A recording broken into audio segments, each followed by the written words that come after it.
I'm Aaron Porras, and thank you for joining us from our studios in Israel. Coming up in today's newscast, Japan tries to take up the role of Middle East peace mediator. Knesset members get very creative in opposition to a bill, and a new Israeli phone app sets off to bring normal tech interactivity to the paralyzed. Stay tuned for the latest news in Israel.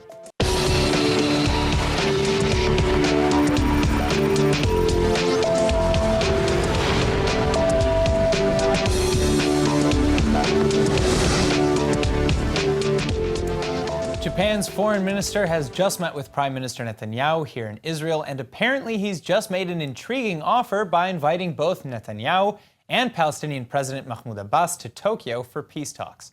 Israeli officials have already responded, saying they'll happily attend on the condition that the United States is also invited to the table. The United States has historically played a key role as mediator in such peace talks between Israel and the Palestinians. But in the wake of President Trump's decision to formally recognize Jerusalem as Israel's capital, many countries no longer see the United States as any kind of impartial negotiator in the conflict. Especially the Palestinians, who've said that they will not accept the United States in that position any longer.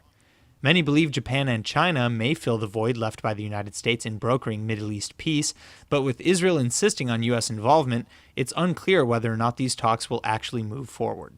A controversial case surrounding the pro-Palestinian group Breaking the Silence has just been reopened. Originally, the court ruled that the group's spokesman, who claimed he beat a Palestinian man while serving in the IDF, was lying. But Breaking the Silence has released a video that appears to contradict the court's decision, and now the state is reopening the case. The court made its initial decision that Breaking the Silence spokesman Dean Issacharov's story was a lie, based on the testimony of a Palestinian man who claimed Issacharov never touched him. Israeli leaders, including Prime Minister Netanyahu, praised the ruling, saying it proved once and for all that the group lies about Israeli conduct in the occupied territories. But then Breaking the Silence threw a wrench in that celebration. The group released video footage apparently corroborating Issachov's story, showing him hauling off a beaten Palestinian man back in 2014. Israeli media were able to track down this Palestinian man from a video, who turned out to be different from the one state prosecutors interrogated for the case. And when this man confessed that an IDF soldier did indeed beat him that day, many criticized the government for apparently interrogating the wrong witness. Well, the state appears to have admitted to doing exactly that by reopening this investigation, which means this debate will continue for the foreseeable future. Palestinians have just launched a new project to plant thousands of trees throughout the disputed territories in the West Bank. The group says the effort is meant to prevent alleged illegal seizures of Palestinian-owned land by the Israeli government, which is why they're taking root in strategic locations in both the West Bank and East Jerusalem. This project is being overseen by the Union of Agricultural Work Committees, an NGO based in Ramallah that boosts Palestinian farming. The Israeli government recently announced a plan to build 6,000 new Jewish homes in the disputed block of East Jerusalem, which is why Palestinians will first focus on planting trees in that area. The group hopes that planting trees will be a nonviolent deterrent as well as a symbolic one that will block Israel from constructing on land that Palestinians say is legally theirs. This project will also focus on key sections of Area C in the West Bank, which is administered by the Palestinian Authority but is under full Israeli control. Israel has been accused of seizing parts of Area C and converting it to land for Jewish settlements, which experts say destroy the possibility of future Palestinian state. Israel maintains that it controls the legal permit process for Area C, though, which is why Palestinian construction and agriculture is demolished in the absence of proper permits. But for now, we'll have to see if this project will truly take root at all.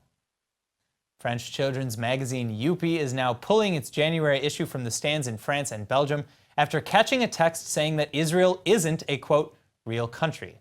Following a wave of outrage, the issue has now been pulled from circulation. The full excerpt reads, quote, "There are 197 countries, like France, Algeria, or Germany. There are a few more, but not all countries in the world agree that they are real countries. For example, the State of Israel or North Korea," end quote. The problem in the magazine, aimed at kids aged 5 to 8, was raised by many groups via social media, including French Jewish organization CRIF and Israeli ambassador to France Eliza bin Nun, who wrote that she was, quote, shocked by this lie taught to children, and that, quote, such rhetoric can only encourage anti-Zionism inseparable from anti-Semitism, end quote. The magazine's editor, Bertrand Fichou, says that they were not trying to challenge Israel's legitimacy, and that UP pulled the issue as soon as the mistake was brought to their attention. Regardless, Fishu says he apologizes for the incident and that he will blame himself for it all his life. The Knesset is now set for a final vote on the controversial bill that would block police from recommending criminal indictments on cases that they're investigating. Opposition to this bill in the government has just taken a rather creative twist, though, in the form of a massive days-long filibuster. For those unfamiliar with the term, a filibuster is something like a long, drawn-out speech that delays any actual progress or discussion. Some see it as something that purposefully obstructs the government's work, while others see it as a perfectly legal, passive form of protest intended to do just that. Either way, this particular Knesset filibuster has certainly been a creative one. One lawmaker spent his time at the podium practicing his Yemenite accent. Two MKs held a lengthy discussion about soccer. At one point, Shakespeare was being read aloud, and Zionist Union whip Yoel Chasson spent 3 straight hours reading WhatsApp messages that he was receiving in real time from people voicing opposition to the bill.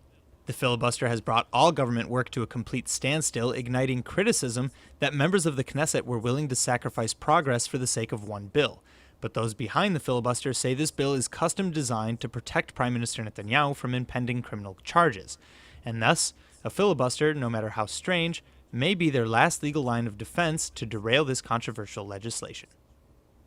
There are tens of thousands of companies in Israel, and many are making major headlines. But despite how promising some may look on the outside, no company is ever truly safe. Well, here today with me now in the studio is Brian Blum, the author of Totaled, a new book that goes deep into the story of how one company, Better Place, went from star in the rise to crashing comet. Thank you very much for coming in. Thanks for having me. All right, so tell me a little bit about Better Place and tell me a little bit about your book, Totaled, here. So Better Place was trying to build the first affordable electric car network using the technology that existed when the company was founded in 2007. So in 2007, batteries didn't go very far. You got maybe 70 miles, 120 kilometers at most. And that's not enough to get past what we call in the electric car industry range anxiety, where you're worried that the car is going to run out of juice in the middle of nowhere and there's not going to be a place to recharge it. So Better Place said, we've got 2 ways to solve this problem. One, we're going to put charge spots everywhere, in your home, in your office, on the street. And then, this is what was revolutionary, they had a system, a network of 42 switching stations around Israel. And you would pull your car into the switching station. It was like a gas station or like a car wash, really. The car would go up, a robot would come in, take out your empty battery, put it into the station, put a brand new battery in, and off you would go in 5 minutes. And that would enable you to get anywhere in the country without having to worry about range anxiety. So this is a very novel idea, and for 2007, I mean, even I'm old enough to remember that people really went off on this. I mean, this was the next big thing in automotive, in the automotive industry. So what went wrong? So the title of the book is Totaled: The billion-dollar crash of the startup that took on big auto, big oil in the world. So obviously we know the end of the story. Yeah. A lot of things happened along the way, and a lot of people point fingers. They love it. 2 Israelis, 3 opinions, right? So it was the manufacturer, the car manufacturer, Renault's fault. No, it was the government's fault. No, it was the CEO's fault. The chairman of the board's fault. The truth is, when you start a business, you build a business plan, and in that business plan, you have to put assumptions: how much things will cost, and how much the car will sell for, and what people will think of it. And along the way, assumptions always change, and then you have to decide whether or not you need to pivot along with those changes. In Better Place's case, almost everything in that plan, the assumptions they made, changed, and Better Place was faced with a conundrum. Do we give up on Israel, or do we stay the course? Oh, man. Yeah. So it sounds like they gave up. So, why did you focus your book on Better Place, though? I mean, there must have been other companies that have crashed and burned. So we have a personal connection to it. In the summer of 2012, as they were starting to sell the car, we were looking for something to do with our kids. It was a summer afternoon, and we'd been to the beach, and we'd been to the movies, and we'd gone to the zoo, and so we said, you know what? They have this great visitor center near Herzliya, and they're doing test drives of this electric car. And we went in to just do a test drive for fun, just to do something, and we fell in love. We just within 2 weeks, we had put our money down and bought the car. Wow. A month later, the CEO of the company, Shai Agassi, was fired. We didn't see that coming. 9 months later, the company was out of business. We didn't see that coming. Wow. And I needed to do what I call my due diligence. I need to find out what happened. So I wrote a book. Yeah, I know it's on You Amazon. can get it on Amazon, Barnes & Noble, Book Barnes & Noble. Depository, all your favorite online all booksellers. the online booksellers. All right, thank you so much, Brian Blum, author of Totaled. Thank you so much for coming in. You're welcome. All right, well, here's a story that won't shock anyone living here in the Holy Land. An annual report has just declared Israel as one of the most expensive countries to live in among the world's developed nations. Israel's cost of living is so high, it's actually a whopping 23% higher than the worldwide average. That's a more expensive cost of living than rich Western countries like the United States, Luxembourg, France, and Germany. Skyrocketing real estate costs play a major role in this statistic. And although Israel has slowly raised wages over the last year, many jobs are still dramatically underpaid, which could impact slower economic growth and overall spending in the long run. Right now, Switzerland, Iceland, Norway, Denmark, Australia, and New Zealand still rank as more expensive than Israel, but experts say that the cost of living in Israel won't be dropping anytime soon, unless the government steps in to fix employment wages, rent, and real estate prices. There is a lot to consider before doctors give the go-ahead to a surgery. A patient's health history, current medications, and pre-existing conditions are all carefully factored in. But it turns out that some Israeli doctors are using another tool to help them make the judgment call, a revolutionary new artificial intelligence system. Problem is, they haven't been telling the patients about it. Israel's Hillel Yafa Medical Center performs hundreds of surgeries a year, but last year they added a new member to the surgery department, an AI software created in Tel Aviv, one that's designed specifically to consider every element of a patient's medical condition, both past and present, to help doctors determine whether or not to proceed with the surgery. Surgery is never a decision made lightly, as certain surgeries can be risky or even lead to further complications. So an AI aid was probably nice to have on hand. The only issue is that doctors didn't tell patients that a computer system was being used to help make the call. Israel's health ministry encouraged the hospital to use this new AI as part of a pilot program to test the system's effectiveness. Further, doctors are confident that even without disclosing its use, the software is merely an additional tool for specialists, not the end-all be-all decider. In fact, the hospital's director says the staff actually decided against the AI's advice sometimes, because in health, there's never any such thing as a 100% certainty. Not many people enjoy the idea of a day in and day out kind of work experience, and keeping employees motivated and productive can be one of the biggest challenges a company might face. Well, Israeli startup Enerjoy thinks it has a solution, and here with me now to tell us more about it is the head of business development and strategy at Enerjoy, Lee Sahar. Thank you so much for coming in. Thank you for inviting us. Okay, so tell me again, what is Enerjoy and what does Enerjoy do? Well, Enerjoy is basically the ultimate tool for organization to manage their employee motivation and empower their work experience in order to increase the organization productivity. Okay. We implement in our technology AI, sophisticated and innovative AI algorithms together with known models in psychology, in order to personalize each employee's working environment within teams of sales and customer service. So Enerjoy, if I'm getting this right, I'm trying to paraphrase it or wrap my head around it, you take an AI bot that Enerjoy has created, you introduce it into a work environment, and it individually tracks all of the workers and their productivity and their kind of joy and their experience in the workplace? Exactly. It's actually even more than that. It creates joy. It creates the fun. It creates the task or the activities that actually helps the employees increase their productivity and bring value to the company. So okay, so what kind of activities are we talking? Are we talking about like group activities, like work, team building activities, or sort of individual? All of the above. Really? Basically.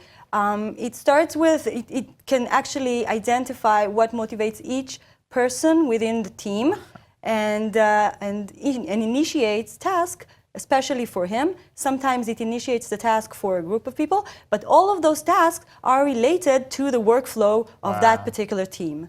So it sounds like it can also help a manager or some, a CEO or a head of a company delegate tasks. Like once they can figure out what their workers are all best at, they can kind of split the work. So it can do that as well? Definitely, yes. Wow, this is incredible. Okay, so how did this solution come about? Well, it started a while back when both Dror and Vicky the founders of the company led workshops for managements that focused on how to motivate employees in real time. Right. When they prepared for those workshops, they came across very interesting HR surveys and studies that actually claimed that motivation are triggered by several factors, key factors. And what we would find very interesting is that it's not about salary or location, but rather than the emotional and the psychological factors that have greater effect. Now, Well, not makes only perfect that, sense to me.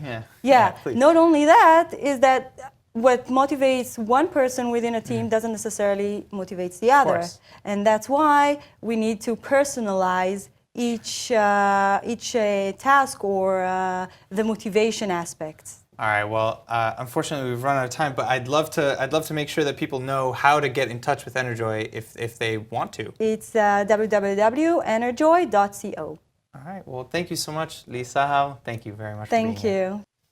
All right, now Israel has had zero diplomatic ties with Cuba for the last 40 years, but a bombshell new report has revealed that Israel and Cuba were actually working to rebuild relations after United States President Barack Obama reopened diplomacy with Cuba in 2015.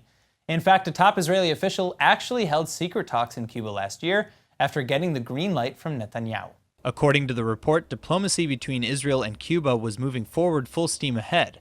But these efforts hit a fatal dead end following the election of current United States President Donald Trump. Backpedaling from President Obama's Cuba policy, the Trump administration took on much harsher restrictions on relations with Cuba. Then, when those ties quickly worsened, talks between Israel and Cuba became dead in the water. But it was Prime Minister Netanyahu himself who allegedly led the mission to reopen ties with Havana back in 2015, giving the foreign ministry the full go-ahead to begin these secret talks. Cuba is a beloved tourist destination for many Israelis, and Israel actually conducts a fair amount of business on the island as well. In fact, even Israeli Culture Minister Miri Regev was spotted taking a family vacation to Cuba this past October. But for now, it seems unlikely that any diplomatic bridges are going to be rebuilt anytime soon. All right, now for all you music lovers out there, my next guest is a positive treat. Returning to Israel now to perform a series of concerts in English entitled Music and Muse is world-renowned pianist Orit Wolf. Let's take a quick listen to one of her performances.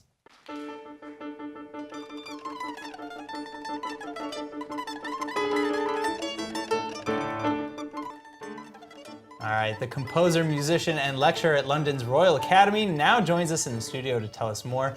It is a pleasure to have you with us. Thank you so much, Orit. Thank you. Lovely to be here. All right, it's a pleasure to have you.